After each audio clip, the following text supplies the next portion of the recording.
Hey, welcome to Bible class. I'm glad you're here. Today we're going to be looking at what happened after creation. We're going to be looking at the Garden of Eden. But first, before we begin, I want to take this opportunity to invite you and your family to the Main Street Church of Christ. We meet each Sunday morning at 10 a.m. and we would love for you to come out and be with us. And remember, if you see me, come up and tell me one of your favorite memory verses. Let's go ahead and open our Bible. I have my Bible with me, and I'm going to open to Genesis chapter 2, right at the very beginning of the book. By the way, who remembers what the first 5 books of the Bible are called? And the first 5 books of the Bible are, let's see, we'll put them right here. Look, you'll see Genesis, Exodus, Leviticus, Numbers, and Deuteronomy. Yes, those are the first 5 books of the Bible, and they're called the Pentateuch. So let's turn in our Bibles to the very first book of the Pentateuch, Genesis, which means beginnings. All right, in Genesis chapter 2, we read how that God made Adam and Eve. And the Lord God formed man out of the dust of the ground and breathed into his nostrils the breath of life, and man became a living being. And the Lord God planted a garden eastward in Eden, and there he put the man whom he had formed. And out of the ground the Lord God made every tree grow that is pleasant to the sight, is good for food, and the tree of life was also in the midst of the garden, and the tree of the knowledge of good and evil. Then he goes and tells us about the river that flowed through Eden, and how that it became 4 major rivers. And of course, those 4 major rivers are the Pishon, which goes around Havilah, and the second river is the Gihon, and that's the one that goes around the land of Cush. The third river is the Hiddekel, and the fourth river is the Euphrates. When God made Eden, you'll notice that he made a garden that was just perfect for man. It says that he had every fruit that he could eat. Every tree was there. Every plant was there that he needed. Can you imagine having every fruit tree that you want? Now it tells us that the Lord God made Adam out of the dust of the ground. When you think about that, that means that Adam has something in common with the entire earth. He was made out of the dust of the ground, and so God took the dust of the ground and he formed him into a man. And then he breathed into him the breath of life, and he became a living being. God actually goes into some detail about man. This tells us that man is very special. You remember on day 6 when we talked about what God made and how that he made all these things, and at the end of day 6, after God had made man, it says that God said it is very good. That's because man is different. You'll notice in this garden that God put Adam in, it says down in, let's go to verse 15. Down in verse 15. It says, "Then the Lord God took the man and put him in the Garden of Eden to tend it and to keep it. And the Lord God commanded the man, saying, Of every tree of the garden you may freely eat, but the tree of the knowledge of good and evil you shall not eat. For in the day you eat of it, you shall surely die." Wow. So he just told Adam, he says, you can eat of any tree in the garden that you want. He says, but don't eat of the tree of the knowledge of good and evil. You realize Adam, as he was in the garden, he could eat of the tree of life. He could eat of the peach tree, the apple tree, the pear tree, the dragon fruit tree, the star fruit tree, the papaya tree, the banana tree. He could eat of all these trees. But God said, really, you think about it, God gave Adam an easy job. He says, Adam, all you have to do is take care of the garden. And as you take care of the garden, you can eat of all of it.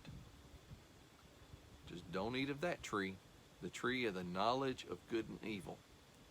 You see, The knowledge of good and evil is what changes us from being accountable versus not accountable. And think about it this way. When little bitty children, and some of you may have little brothers and sisters, or little cousins. Do you have little cousins that are maybe 1 or 2 years old, and they're very, very young? And have you ever noticed they'll do some strange things? Little kids do strange things, don't they? Because they don't know it's wrong.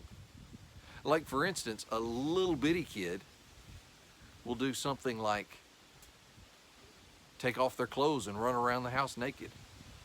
Well, that's just crazy. We know that's not right to do, but a little child doesn't know the difference. They're too little to understand.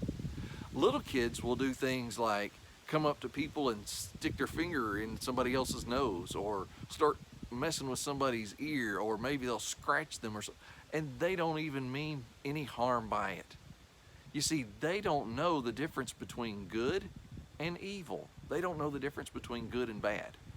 So when Adam was there in the garden, as long as he didn't eat of the tree of the knowledge of good and evil, he was okay. He was still pure. He was innocent. But you see, if Adam eats of the tree of the knowledge of good and evil, then Adam encounters something that we all encounter when we get old enough. And that's the thing called sin. You see, God told Adam, he says, you shall not eat of it, for in the day you eat of it, you shall surely die. Ooh.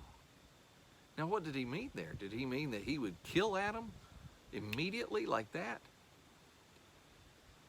No, he didn't really mean that. But what he did intend for Adam was that at that time, when you eat of that tree, then you have disobeyed God. And you will now be separated from God spiritually. You will not be able to have all the blessings of God that you had before. And so Adam was told this. Now, of course, at this point, all of the humans that are on the world are just one, just Adam. You realize? At this point, God has only told Adam what to do. He says, Adam, your job is to take care of the garden and don't eat of this tree. There you go, Adam. That's a pretty easy job. Take care of the garden, don't eat of the tree. Not too bad. But you'll notice that it says in verse 18 of chapter 2, it says, and the Lord God said, it is not good that man should be alone. I will make him a helper comparable to him. Out of the ground the Lord God formed every beast of the field and every bird of the air, and brought it to Adam to see what he would call them. And whatever Adam called each living creature, that was its name. So Adam gave names to all the cattle, to the birds of the air, to every beast of the field. But for Adam there was not found a helper comparable to him. And the Lord God, well, actually, let's stop before we go on. In verse 21, we'll pick up right back up there in verse 21, and we get to see the very first surgery performed in the entire history of mankind. But you'll notice what God has done. God said to Adam, he said, it's not good that man should be alone. How many of us like to really be alone, and we don't like other people to be with us? Well, most of us don't. He says it's not good that man should be alone. And so he took Adam and he says, okay, Adam, you can look at all the animals of the earth. I'm going to bring them all before you, and whatever you name them, that's what they are. Whether it be platypus, a giraffe, a hippopotamus, a cat, a dog, whatever, that's what Adam called them. He called them by their name. But it says, after seeing all the animals of the earth, Adam says, wait a minute. There's not one of them that's like me. And there wasn't one like Adam. Adam needed someone to be his companion, his mate, his wife. And so, in verse 21, it says, and the Lord God caused a deep sleep to fall on Adam, And he slept and took one of his ribs and closed up the flesh in its place. Then the rib which the Lord God had taken from man, he made into a woman, and he brought her to the man. And Adam said, This is now bone of my bones and flesh of my flesh. She shall be called woman, because she was taken out of man. Therefore shall man leave his father and mother, and shall be joined to his wife, and they shall become one flesh. And they were both naked, the man and his wife, and were not ashamed. And so we see right here, as God put Adam and Eve in the garden, you see, Adam was there first. And there was nothing like Adam anywhere in the garden. Dogs, cats, everything else, nothing like Adam. And so God made a woman for the man.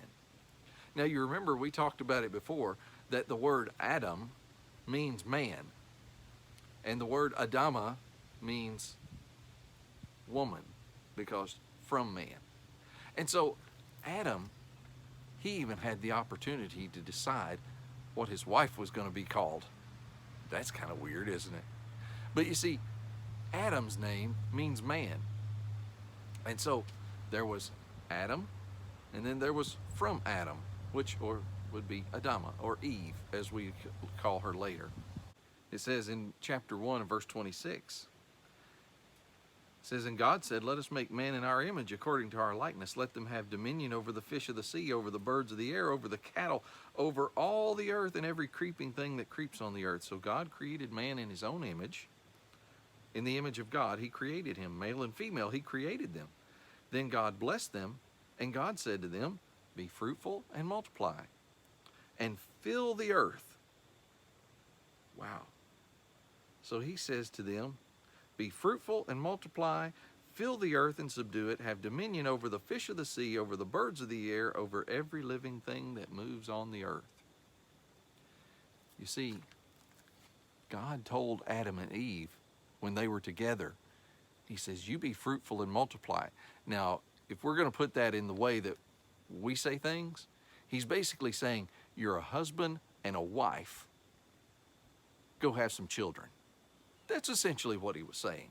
He says, become a mother and a father. Become a mommy and a daddy. He says, and then become a grandma and a grandpa, a granddaddy, a grandmother, granny, whatever you want to call it. You see, God told Adam and Eve to be fruitful and multiply. They were a man and a woman. They were a husband and a wife. You see, that's exactly God's plan for mankind.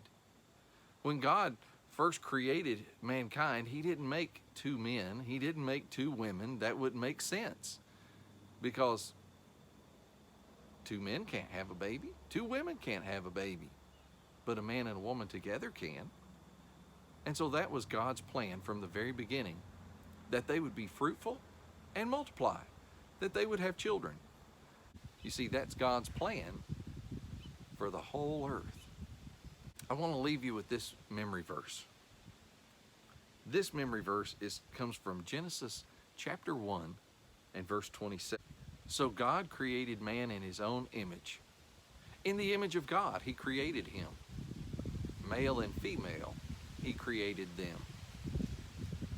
Genesis 1, verse 27. And that's going to be our memory verse for next week. Now, next week, we're going to look at something that happens in the garden. And I'll give you a hint. It has to do with a snake, a very crafty snake that can talk. And so we'll look at that next week. But the thing I want you to remember for this week is that God created the perfect place for man and woman to live. He created the garden. He wanted Adam to take care of the garden. That was Adam's job. And then Adam and Eve, their job together is to have children and to raise a family. That's God's plan for them, to fill the earth and subdue it. I'm sure glad you were here today. I'll see you next week as we look more at the Garden of Eden. Bye-bye.